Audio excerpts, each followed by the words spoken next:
তো ধন্য মুখ্যমন্ত্রী মমতা বন্দ্যোপাধ্যায়ের কাছে আমাদের নিজস্ব রাজ্য সঙ্গীত। আমরা ভারতীয় হিসেবে অত্যন্ত গর্বিত। আমাদের রবি ঠাকুরের গান জনগণ মন অধিনায়ক, এটা গেয়ে আমরা গর্ব অনুভব করি ভারতীয় হিসেবে।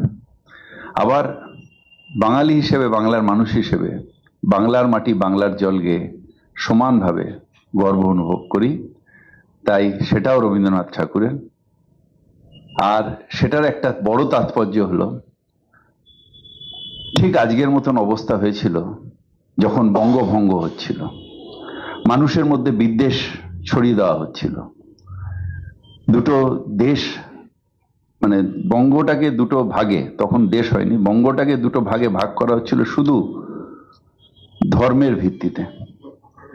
তখন রবীন্দ্রনাথ ঠাকুর রাস্তায় নেমে বলেছিলেন, বাঙালির ঘরে যত ভাই বোন এক হোক, এক হোক, এক হোক ভগবান। সুতরাং রবীন্দ্রনাথ ঠাকুর তখনও ধর্ম অন্ধতার বিরুদ্ধে ছিল, ধর্মের ভেদাভেদের বিরুদ্ধে ছিল। আর আজও আমরা সেই রবীন্দ্রনাথের রাস্তায় ধর্মের ভেদাভেদের বিরুদ্ধে। বাংলায় আমরা সবাই এক, সব ধর্মের মানুষ এক। আমরা সংগঠিতভাবে একসাথে বাংলায় থাকি, এটা আমাদের গর্ব। তাই আমাদের বাংলার সঙ্গীত বেরিয়েছে, যেটা ধর্ম নিরপেক্ষতার প্রতীক হিসেবে রবীন্দ্রনাথ গেয়েছিলেন। আজও আমরা সেটাকে নিয়ে আমাদের স্টেট সং, সেটাকে আমরা গাই। একটা কথা বলি, বাংলার মিডিয়া, কিছু মিডিয়া, আমাদের একটা গর্ব ছিল যে সেই মিডিয়া আর যাই হোক ধর্ম নিরপেক্ষতার পথ ছাড়ে না। নিশ্চিতভাবে 16 সালে আমাদের সরকারের বিরুদ্ধে একটা বড় মিডিয়া গেছিল, কংগ্রেস সিপিএম এর জোট করে আমাদের সরকারকে হারানোর চেষ্টা করেছিল, কিন্তু ধর্ম নিরপেক্ষতার পথে ছিল। আজকে অত্যন্ত কষ্টের সাথে বলি, সেই বাংলার গরিমাটা হারিয়ে গেল। এখন সারা দিন ধরে ধর্মের ভেদাভেদ, সেটাকে প্রকোপ করার জন্য মিডিয়ার একটা সূক্ষ্ম চাল, সেই সূক্ষ্মভাবে সেটাকে মিডিয়া আরো সেটাকে রিভাইভ করছে। রাম মন্দির, নিশ্চিতভাবে আমি একজন সংখ্যালঘু সম্প্রদায়ের ছেলে, বাবরি মসজিদ ভাঙা এটা আমাদের কাছে কষ্টের ব্যাপার ছিল। আমাদের কাছে না, যত ধর্মনিরপেক্ষ সব মানুষ যারা সারা ভারতবর্ষে ছিল, সে মুসলমান হতে পারে, হিন্দু হতে পারে, খ্রিস্টান হতে পারে, যারা ধর্মনিরপেক্ষতায় বিশ্বাস করে তাদের কাছে কষ্টের ছিল। কিন্তু সবাই মিলে মেনে নিয়েছিলাম। তার কারণ একটা, আমাদের সুপ্রিম কোর্ট যখন বললেন যে না এটা হবে না, সবাই মুখ বুঝে মেনে নিয়েছে, কেউ কোনো প্রোটেস্ট করে। রাম মন্দির হতেও কোনো আপত্তি নেই,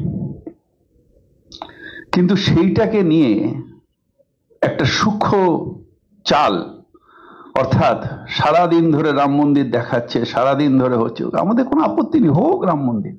যখন সুপ্রিম কোর্ট বলে দিয়েছে, যেরকম কোর্ট এবং ভগবান, একে প্রশ্ন করতে নেই, সুতরাং আমরা কোনো প্রশ্ন করছি না। কিন্তু কোথাও একটা বারবার করে যে বাবরি মসজিদে তুমি হেরে গেছো, আজ রাম মন্দির হচ্ছে। রাম মন্দির যারা রাম ভক্ত তাদের কাছে বিরাট ব্যাপার, তারা করুক। বাংলার থেকে কজন যান? বাংলার থেকে এত বেশি করার এ কোথায়? বাংলায় তো আমি নিজেও অর্গানাইজ করি, মাইনরিটি ছেলে হয়ে আমি দুর্গাপুজো অর্গানাইজ করি। আমাদের বাংলায় রীতিনীতি হচ্ছে, আমরা দুর্গাপুজো করি, কালী পুজো করি, বা এখন পাশে জগন্নাথ দেবের পুজো করি। রাম পুজো তো আমরা কোনোদিন বাংলায় করিনি। অ্যাটলিস্ট আমার বন্ধু বান্ধব, আমার অনেক জানাশোনা, তাদের মধ্যে আমি কোনোদিন কারোর বাড়িতে বাঙালি রাম দেখিনি।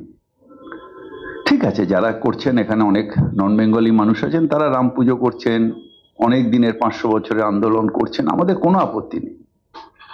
কিন্তু যেভাবে বুকের মধ্যে তিল মারা হচ্ছে, যেখানে 4 জনের মধ্যে 3 জন শঙ্করাচার্য প্রোটেস্ট করেছে, যেখানে হিন্দু মহাসভা প্রোটেস্ট করেছে, যাচ্ছেন না তারা, সেখানে মিডিয়ার একটা রোল, এখানে সবাইকে রাম ভক্ত করে দাও, আমি যা ভাবাবো বাংলা তাই ভাববে না, বাংলা ভাববে রবীন্দ্রনাথ যা শিখিয়েছেন, নজরুল যা শিখিয়েছেন সেটা বাংলা ভাববে। ভারতীয় আমি, তৃণমূল কংগ্রেসের কর্মী, আমি যেদিন তৃণমূল কংগ্রেসের ওই জন্য মার খেয়েছি, আমার কাছে গর্ব, আমি তৃণমূল কংগ্রেসের হয়ে মেরে মার খেয়েছি। চোর হয়ে যেদিন মার খেয়েছি, মানে যদি কোনোদিন মার খাই আমার খুব দুঃখ হবে যে চোর, ডাকাত, খুনি বা অন্য কিছু বলে যদি কেউ মারে।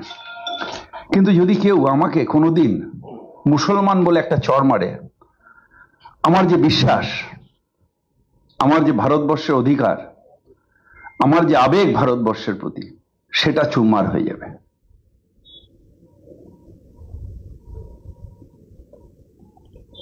আমি ভারতীয়,